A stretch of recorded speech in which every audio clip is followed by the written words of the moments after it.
와, 형님들, 오늘 장중에 상한가 간 종목이 하나 있어요. 가격 제한폭 끝까지 30% 가까이 수직으로 솟구쳤거든요. 장중에 44,350원까지 올라왔어요. 참고로 이건 오늘 6월 10일 낮 장중 가격이에요. 종가는 또 달라질 수 있으니 그 점 감안해서 들어주세요. 이 회사가 어딘지 아세요? SK 이터닉스예요. 재생에너지 사업을 하는 SK그룹 계열사인데요. 근데 형님들, 오늘 상한가 간 게 SK 이터닉스 하나가 아니에요. SK 오션플랜트가 24% 넘게 올랐고 HD현대 에너지솔루션도 15% 넘게 급등했어요. 재생에너지 종목들이 오늘 다 같이 불을 뿜은 거예요. 도대체 오늘 무슨 일이 있었길래 이 종목들이 한꺼번에 폭등했을까요? 그래서 오늘 제가 풀어드릴 핵심 질문은 딱 하나예요. 오늘 이 상한가가 진짜 재생에너지 시대의 시작을 알리는 신호탄인가? 아니면 정책 기대감만으로 잠깐 타오른 불꽃인가? 이 답을 끝까지 따라오시면 얻어가실 수 있어요. 본격적인 내용 들어가기 전에 구독과 좋아요, 그리고 하이프까지 꼭 부탁드리겠습니다. 자, 그러면 바로 핵심으로 들어가 볼게요. 오늘 SK 이터닉스가 왜 상한가를 갔냐? 직접적인 방아쇠는 증권사 보고서 하나였어요. 오늘 DS투자증권이 보고서를 하나 냈거든요.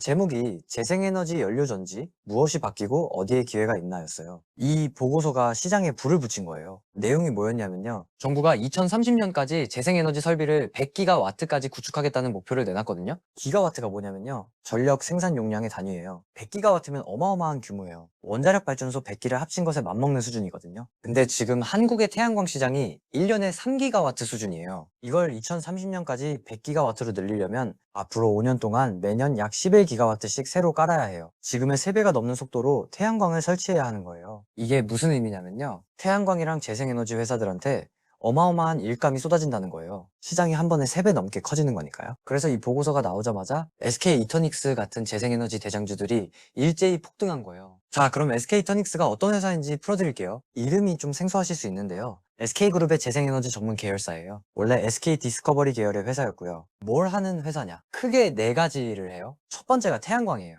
태양광 발전소를 개발하고 전력을 생산해서 판매하는 사업이에요. PPA라는 걸 하는데요. PPA가 뭐냐면요. 전력을 사고 파는 장기 계약이에요. 발전소에서 만든 전기를 기업이나 한국전력에 정해진 가격으로 오랫동안 공급하는 계약이거든요. 한번 계약하면 매출이 안정적으로 들어와요. 두 번째가 해상풍력이에요. 바다에 풍력 발전기를 세워서 전기를 만드는 사업이에요. SK이터닉스는 해상풍력 개발 용역을 하고 있어요. 세 번째가 연료전지예요. 수소나 가스로 전기를 만드는 장치인데요. 이걸 만들어서 공급하는 사업이에요. 네 번째가 ESS예요. 에너지 저장 장치라고 하는데요. 전기를 저장해뒀다가 필요할 때 꺼내 쓰는 배터리 시스템이에요. 재생에너지는 햇빛이나 바람에 따라 들쭉날쭉하니까 이걸 안정적으로 쓰려면 ESS가 꼭 필요하거든요. 그러니까 SK이터닉스는 태양광부터 풍력, 연료전지, 저장장치까지 재생에너지 전 분야를 다 하는 종합회사인 거예요. 자, 그럼 형님들 여기서 진짜 중요한 걸 짚고 가야 해요. 오늘 상한가가 단순히 보고서 하나 때문만은 아니에요. 그 뒤에 더 큰 그림이 있거든요. 3가지 흐름이 동시에 작동하고 있어요. 첫 번째가 정책이에요. 이게 가장 핵심이에요. 방금 말씀드린 2030년 100기가와트 목표뿐만이 아니에요. 태양광을 막던 규제들이 풀리고 있어요. 대표적인 게 이격거리 규제예요. 이격거리가 뭐냐면요. 태양광 발전소를 주택이나 도로에서 일정 거리 이상 떨어뜨려 지으라는 규제예요. 이것 때문에 태양광 지을 땅이 부족했거든요. 근데 이 규제가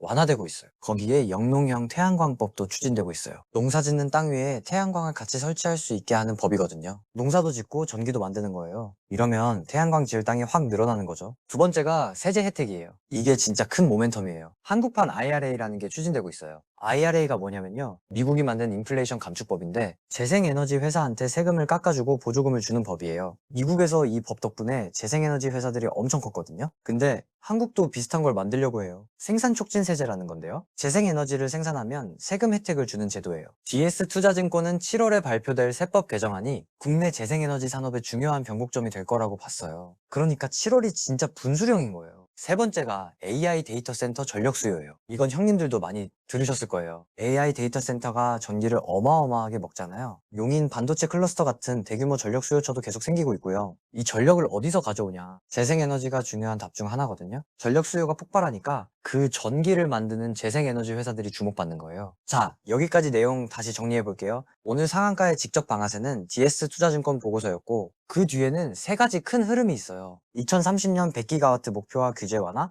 한국판 IRA 세제 혜택, AI 데이터 센터 전력 수요 폭발, 이 3가지가 겹치면서 SK이터닉스를 비롯한 재생에너지 종목들이 오늘 다 같이 폭등한 거예요. 자, 여기까지 들으시면 오, 재생에너지 시대 오는구나, 사야겠다 싶으실 거예요. 근데 형님들, 제가 늘 말씀드리잖아요. 좋은 얘기만 듣고 결정하면 안 된다고요. 이제 진짜 중요한 리스크를 짚어드릴게요. 내 소중한 돈이 걸린 문제니까요. 첫 번째 리스크가 정책 의존도예요. 이게 가장 핵심이에요. 오늘 상한가의 원인이 뭐였죠? 정부 정책 기대감이었어요. 근데 정책이라는 게 양날의 검이거든요. 정책이 예정대로 추진되면 호재지만 만약 7월 세법 개정안이 기대에 못 미치거나 국회에서 통과가 지연되면 기대감으로 오른 주가가 그대로 빠질 수 있어요. 정책주는 정책이 나올 때 오르고 정책이 실망스러우면 빠지는 패턴을 반복하거든요. 두 번째 리스크가 상한가 다음 날의 변동성이에요. 오늘 상한가를 갔잖아요. 근데 상한가 친 종목은 다음날 변동성이 굉장히 커요. 차익 실현 매물이 쏟아지면서 다음날 바로 빠지는 경우도 흔하거든요. 특히 정책 기대감으로 급등한 종목은 그 기대가 식으면 빠르게 조정받을 수 있어요. 지금 장중 가격에 추격 매수로 들어가시면 고점에 물릴 위험이 있는 구간이에요. 세 번째 리스크가 KKR 인수 변수예요. 지금 SK 이터닉스 대주주가 바뀌는 중이에요. SK 디스커버리랑 한은컴퍼니가 보유 지분 전량을 글로벌 사모펀드 KKR에 약 3,500억 원에 매각하기로 했거든요. KKR이 새 주인이 되는 거예요. 이게 호재로 해석되기도 하는데요. 사모펀드가 주인이 되면 변수가 생겨요. 사모펀드는 결국 나중에 되팔아서 차익을 남기는 게 목적이거든요. 경영 방향이나 투자 계획이 바뀔 수 있고 인수 절차가 지연되거나 무산되면 주가에 부담이 될 수 있어요. 네 번째 리스크가 재생에너지 사업의 구조적 약점이에요. 태양광이나 풍력은 초기 투자가 어마어마하게 들어가요. 발전소 짓는데 돈이 많이 드는데 그 돈을 회수하는 데는 오랜 시간이 걸리거든요. 그래서 금리가 높으면 부담이 커요. 대규모 자금을 빌려서 발전소를 짓는데 이자 비용이 늘어나면 수익성이 나빠지니까요. 지금처럼 금리가 불안정한 시기에는 이게 리스크예요. 다섯 번째 리스크가 테마 동반 급등의 함정이에요. 오늘 SK 이터닉스만 오른 게 아니라 SK 오션플랜트, HD 현대에너지솔루션이 같이 올랐잖아요. 이렇게 테마로 묶여서 한꺼번에 오를 때는 조심하셔야 해요. 테마가 식으면 다 같이 빠지거든요. 개별 회사의 실적이나 가치보다 테마 분위기에 휩쓸려 움직이는 구간이라 변동성이 더 클 수 있어요. 자, 그러면 오늘 핵심 질문으로 다시 돌아가 볼게요. 오늘 상한가가 진짜 시작이냐? 잠깐의 불꽃이냐? 지금까지 나온 걸 정리하면 이래요. 진짜 시작이라는 근거는요. 2030년 100기가와트라는 정부의 명확한 목표가 있고 태양광 시장이 3배 넘게 커지는 구조적 성장이 예상되고